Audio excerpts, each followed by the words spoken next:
Hey guys, it's Joel from Brendan again. Video blog number 5. I can't talk today. I just got done with the shower, so I can't talk really. What are we gonna talk about today? Well, Marvel unleashed a bunch of new schedules yesterday, a bunch of new films and schedules. We're gonna talk a little bit about how The Flash is about to go buck wild on MTV, and we're gonna talk a little bit about how Halloween is pretty much awesome and everything. So here we go. First off, congratulations to The Flash and its cast and crew for becoming the most watched telecast in the history of the CW, by the way, which is amazing. Which I'm loving on this show because the show is freaking amazing. I love it. What else can I say? The show gets better every week. I mean, you can't say much about the show because every time you say something, they just turn it on, they flip it on its head and just go nuts with it again. I love it. I haven't loved the show this much on that network since Supernatural and Smallville. So, and Arrow. Arrow's pretty cool too. So I mean, what else can you say? Just that it's the top number one show on the CW, which I was gonna talk about anyway, which is awesome. It's the most watched telecast of all time on the CW, which is amazing. Take that, 90210. I'm just kidding. 90210 got rocked by things for a while now. 210 was the most watched show in the history of CW, and Flash just knocked it out. Arrow tonight, I expect Arrow's gonna be great. Supernatural last night was pretty cool.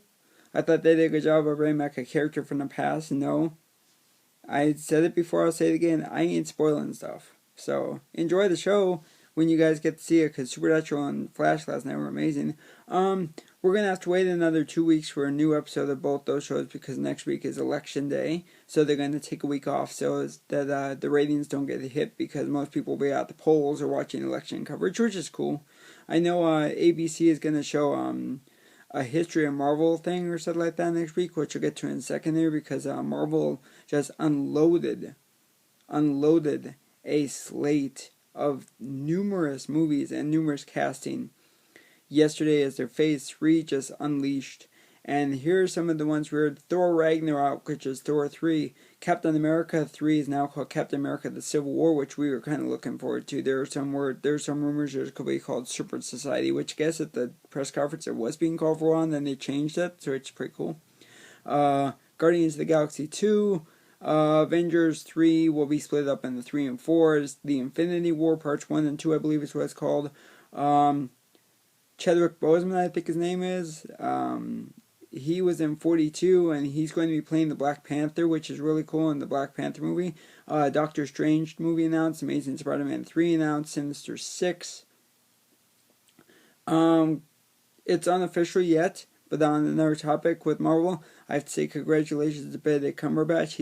It looks like he's going to be the new Doctor Strange in this Doctor Strange movie, and in the future Marvel movies coming up. The man is an amazing actor. I've been a fan of his ever since, Sherlock, Star Trek, Into Darkness.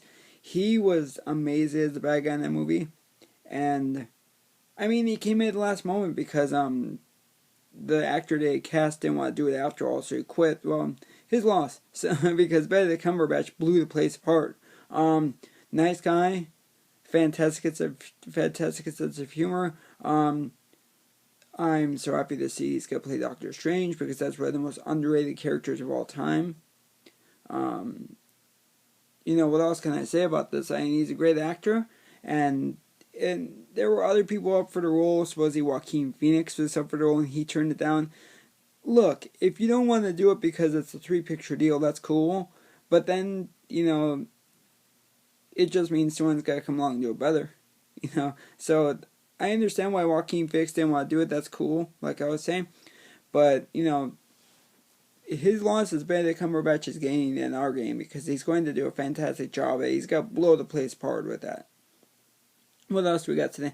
I would be remiss if I didn't mention the fact that AMC channel now owns about half of BBC America, which is friggin' amazing because of one thing. That means next year we will see Doctor Who on the AMC channel.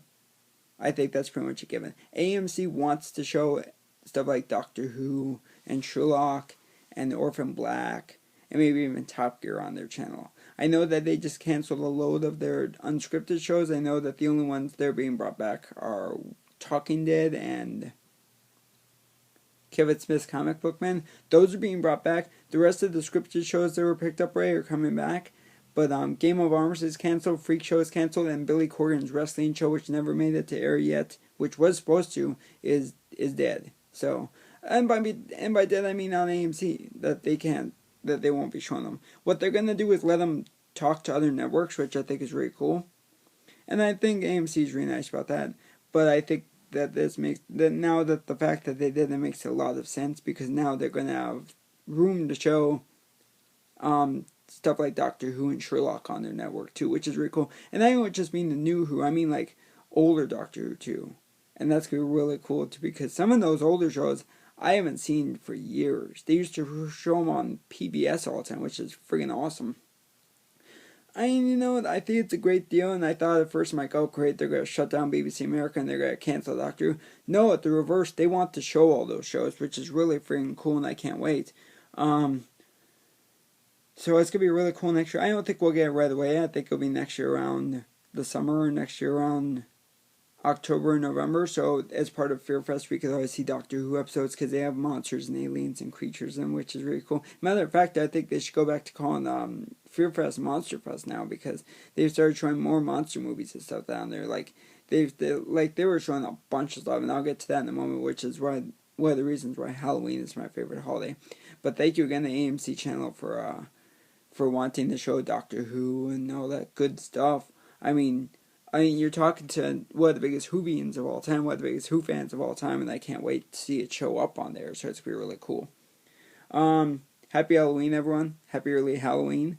I cannot wait to see what these networks are going to show on Halloween. I know AMC channel, which we just talked about Doctor Who, which is really cool, is gonna show the Halloween movie all day. And they're going to show some other stuff. I think they might show Walking Dead later on night, but they're going to show the Halloween movies all day. I'm hoping next year we see just a bigger schedule from them, especially with Doctor Who included, which I think we could see. That's going to be really cool. I think they should go back to doing it the whole month of October. Because for what I've been told, back in the day when it was called Monster Fest, they used to show it starting in October, excuse me, itchy. I got an itch. I think they're gonna. I think one of these days we'll see them go back to show it the whole month. I cannot wait to see that happen. And I remember for Monster Fest, they used to have a bigger selection, like huge, huge. So what I'm hoping is that next year we'll see an even bigger selection. And it's 15 years. 15 days this year, which is not bad at all. But I'd love to see it start on October 1st. And if you include the Walking Dead stuff that started up about a week before Monster Fest, you actually get 22 days. So that's pretty cool. I think IFC channel is going to show a bunch of stuff. They showed Nightmare on Elm Street and Scream last week, which is really cool, last Thursday.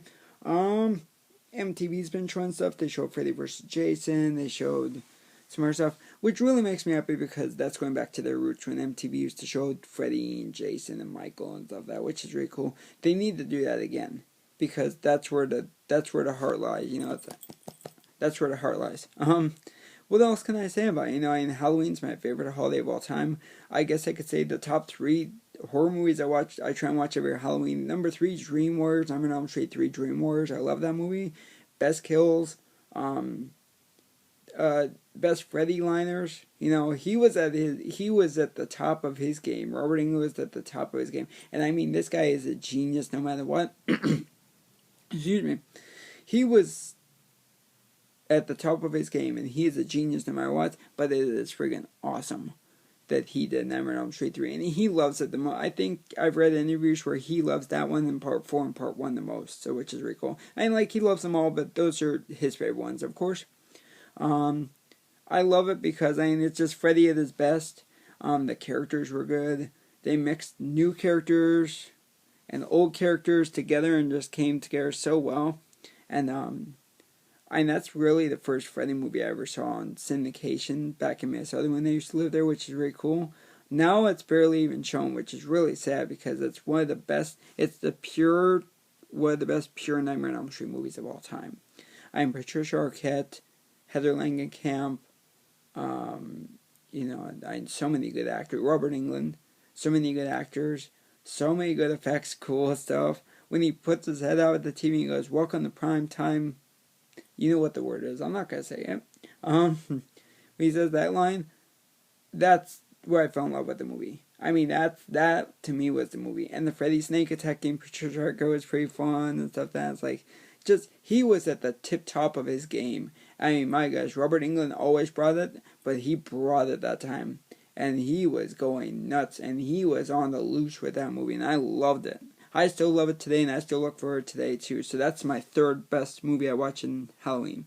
Second best, the original Halloween. That is my favorite Halloween of all time. I love them all, but I mean, that was the best. That's where it all began. That's where horror began to shift to the new regimen. That's where horror began to take on a new life of its own. Because before that, it was like gothic stuff, which is cool, which I could watch.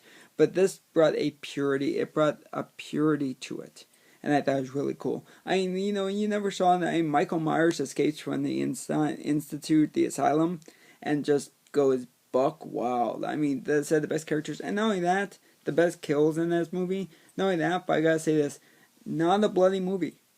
Not a bloody movie at all. You think you see more than you do see, and it's just more. It's more like it's up here where you're seeing more, and you're scaring yourself more, which is really cool. And Jamie Lee Curtis and Donald Pleasance, and Donald, we miss you. You're the man. We miss you. We love you a lot. He never would have stopped playing that. He said Halloween 22, but I think he even would have got more. I mean, it would have been Loomis's head in the drawer by the time he would have ended it. So, bless the man. He was great. And Jamie Lee Curtis blew the top off the thing. And she said she thought she was messing up the whole time and everything. Then she blew the play the part. She was awesome. No wonder Rob Zombie loves that movie so much. I mean, it's just a purity brought to it, And number one of all time for me is Friday the 13th, Part 4, The Final Chapter. I love this movie. Just the best characters. Written so well. Corey Feldman came in and blew the top off.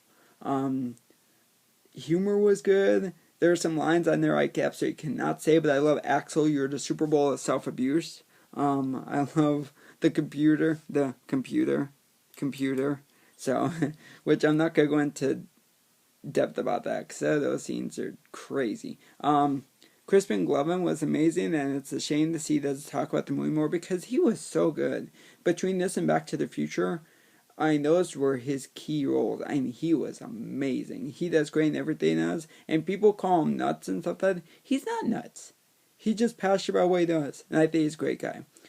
Ted White was great as Jason. He's my second favorite after Kane Hodder. Hi, Kane. Kane's my favorite Jason. I love Jason X. And I don't care if people make fun of me for like Jason X. Jason X is bad. That thing is awesome. It's so bad. It's not bad, like I hate it bad. It's bad because it's bad. Freaking amazing. Let's just put it that way. I said I won't cuss on there, so it's freaking amazing. I love Jason X. Friday the 13th Final Chapter is the one that I can't wait to see every year, and that's another one like Nightmare on Elm Street 3. They don't show that much, but that's what they need to get back to showing more, because that's where I know so many horror fans who love that movie, and I'm just hoping next year we get some more of that stuff. That does it for me today. I'm glad you guys love this stuff. I love doing the video stuff and everything like that. Go eat some macaroni and cheese. And the reason I say it is because the first thing I ever think of is eating macaroni and cheese and just, great stuff. Have a good time. I'm going to go have some Dr. Pepper. I'm going to watch Army of Darkness, another favorite of mine. Have a good day. Happy Halloween, guys. Blow the roof off this place. Enjoy the blog some more. I love it. I love doing it for you. Have a great day, and I'll talk to you next week. Happy Halloween. Bye, guys.